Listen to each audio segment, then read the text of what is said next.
Ladies and gentlemen, this is Robert Anthony, Egotistico Fantastico in some circles, the owner of a Robert Ego Anthony Pint-Size All-Star. This is not a Super Shredder mask, but it is my mask.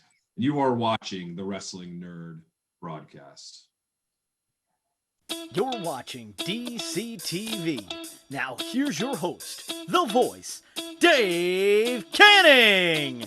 It's you, it's me, it's DCTV. It's you, it's me, it's DCTV. Let's start the show. I was actually going to ask that. And you mentioned earlier with the AEW run you had last summer. How did that happen? Like who got in contact with that? Because I remember, I'll be honest, the first time I got to watch you wrestle was that dark match against Mox, and it's like, wow, this guy's really good. Yeah, so it actually started before that. So what happened was I don't drink, right? Like, there's no reason why I don't drink. I just, number one, I don't like the taste of beer, and two, like, it just never was my thing, right? Okay. But every now and again, my wife will get me to like take some sips of a fruity drink, and I'm 6'4", 200 and something pounds, and I'm a super lightweight. So if I take a couple sips of these drinks, I'm like wasted. So one night she got me drinking strawberry daiquiri sitting on the couch, and the search for Sean Spears came on the TV. Here, 3 sips of strawberry daiquiri in, going, cutting promos in my basement. And like, I'm gonna be freaking Sean Spears' partner. And then it turned into, these promos are terrible. And I just wrestled a match where I was bleeding, and I was like, I'm gonna upload this me bleeding clip for Search for Spears. And I did. I uploaded it, and I woke up the next day to all these notifications on my phone. I'm like, what the hell? I think I uploaded it at 11 o'clock at night. When I woke up for work at 6 in the morning, had 30,000 views. I was like, uh-oh, what did I just do? And then 2 days later, Paul, that I was going to be one of Spears' partners. So I was like, oh, this is great, right? 3 days after that, the world shuts down. Like, oh no, I was supposed to be his partner in Milwaukee, Wisconsin, and the world shuts down. And they said, hey, Milwaukee's not happening, but if you could come to Jacksonville, we'll still do it. And I said, all right, I'll be there. So then I went to Jacksonville, did Search for Spears, basic, whatever it was. And then I talked to Mox and I said, what do I do now? Like, what do I do? Like, I had this match. It was basic. It is what it is. And he goes, I think like 1 a.m, Chicago time, he texted me and he gave me dates. I go, what are these for? He goes, oh, that's the next time AEW's filming. I go, okay. He goes, yeah, it's going to be me and you. I go, me and you what? He goes, me and you are wrestling. I'm like, I'm like, what? So then it turned into Search for Spears, to me and Mox wrestling, to after that match, I got the whole summer. So I owe him everything, man. Just like helping me out and like and doing all that kind of stuff. So that's how that came about, man. 2 a.m. text, and then at the end, I got a Sports Illustrated article, and I was like, I gotta get these mini figures out. What is that like? Getting to know that you're wrestling one of your good friends on such a major stage, especially when he was, I believe, he was the AEW champion at that point too. Yeah. Like, what was that like? So the last time we wrestled was literally 10 years to like a couple days from the last time we had this really big match where he put me through a window and I bled everywhere. Mm-hmm. Like I cut a promo. I did another video style promo for that match alone. And it was like 2010 and blah, blah, blah, this happened. And then now in 2020, 10 years later, we're gonna have this rematch, right? Mm-hmm. So it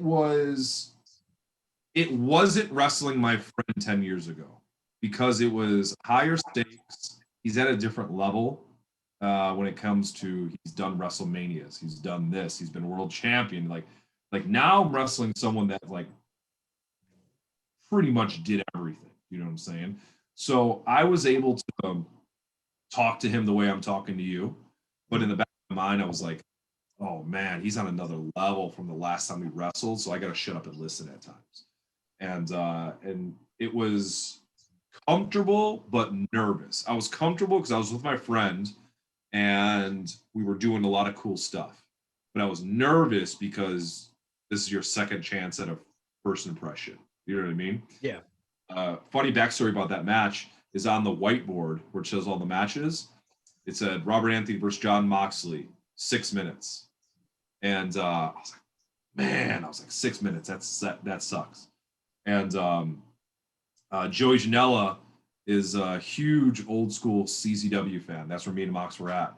He walks in real loud. He's like, look at this 2010 CZW main event, an AEW Dark. Like, made a big deal out of it. It was like pretty fun, whatever. And I told Mox, I was like, yo, we got 6 minutes. And he just looked at me. He's like 16 minutes. We do. And I was like, oh man, really? He's like, yeah. He's like, whatever, it's dark. We can do whatever we want. He's like, if we were on Dynamite, it'd be 6 minutes. But the best part's on Dark. So maybe we could go longer. And some production guy came up to him and goes, so you and your friend, what? 5, 6, 7 minutes? He goes, 15, 18? He's like, yeah, whatever you want to do. And I was like, oh no, it's gonna be great. So again, this is pandemic, right? Mm-hmm. And at this point, there's nobody during that era of AEW Dark ringside for Dark. If you watch those matches back, it's empty arena for AEW Dark, right? Then they had the fake crowd. I'm standing ready to go out, and full disclosure, AEW Dark is all night. I wrestle Scorpio Sky at 2 a.m. when I wrestle Scorpio Sky. So it's all night. We're standing there, and Mox is getting mad. He goes, if we don't start wrestling now, he's like, I'm going to be real upset. He goes, if it's 1 a.m. and my music hits, we're using tables and chairs. And I go, you're going through at least 2 of those tables. I was like, I'm not going through all of them. But so I'm standing there getting ready to go out, and then all of a sudden they made a decision to go, the champ doesn't wrestle in front of nobody. And our match was the first Dark match to have a crowd in front of there. Oh, wow. So Barry Lynn and who I'm a admirer of, Cabana, and then they put all the extra talent stuffs in the crowd. So if you go back and watch that's the first one that had a crowd. So it was like super special. So I felt really good about that. And then after that, I was booked for the rest of the summer. It was awesome. It's like, yeah, I remember just that got me into Dark, honestly, just because because obviously I'm a big Mox fan, and they hyped that up that you two were fighting, that they advertised a bit of the rivalry, and it just got me more into it. So, you were the reason I watch it. So hey man. And Mox is the reason I had a giant scrape over my head. They cut out, which is great because you don't see it at the end of the match. He goes up, I go under, he kicks me in the face. Oh. And I had a giant, it looked like a red stripe beer, a giant thing over my face.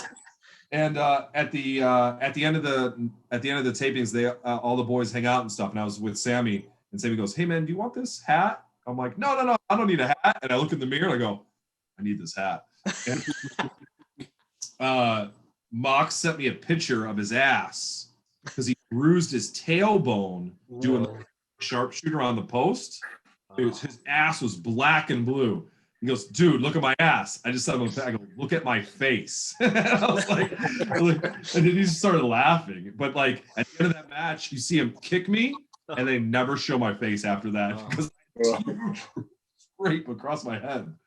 Oh, it looked terrible. The airline, shout out to American Airlines. On my way home, they felt sorry for me and upgraded me to first class because they thought I was like messed up because my face was all like messed up. Like the lady came up to me, do you want first class? I'm like, oh yeah, thank you. At that point, you just start playing it up, like, oh yeah. I started limping and like had the mask on my face. They gave me a whole bottle of water like this big. Thank you. My sister would hate me if I didn't ask. Do you have the picture of Moxley's ass that you can show us? I do, and I'm not showing it to you. That's fine. No, he posted it on Twitter. Did he? Oh, okay. There you go, Kathleen. Go look for Moxley on Twitter. I'm sure she'll find it. So Okay. Yeah, because he sent it to me and then he posted it on Twitter, and I was like, "Oh, this weirdo." So that's not speaking out of school. Here, I found it on his Twitter. Look, There we go, ladies and gentlemen. Cheeky. look, it's on his Twitter. It's on his There Twitter. we go. Kathleen, go I'm look at not it on speaking out Twitter. of school. She'll be happy to know.